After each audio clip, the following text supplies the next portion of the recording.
ఆయన పరిశుద్ధుడు. హల్లెలూయా. అతి పరిశుద్ధ స్థలములలో నివసించువాడే మన దేవాతి దేవుడు, మన ప్రియమైన దేవుడు, మన తండ్రి అయిన దేవుడు, మన యేసయ్య, మన పరిశుద్ధాత్మ దేవుడు. ఏ చెడుతో, ఏ పాపముతో, ఏ దుష్టత్వంతో దేవునికి సంబంధం లేదు. God is a God who cannot be related to sin. Our God cannot contain any part of any sin.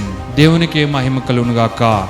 ఏ పాపమునకు పాలి లేనటువంటి వాడే మన దేవుడు. పాపరహితుడైనటువంటి వాడే మన పరిశుద్ధుడైన యేసుక్రీస్తు. అది పరిశుద్ధ రక్తము కాబట్టే, పరిశుద్ధ రక్తము ఆయనలో ఉంది కాబట్టే, ఆ పరిశుద్ధ రక్తాన్ని ఆయన చిందించాడు కాబట్టే దాని వలన మనము విమోచింపబడ్డాము. నిత్యమునకు మనం విమోచింపబడ్డాము అని దేవుని వాక్యము సెలవిస్తుంది. హల్లెలూయా.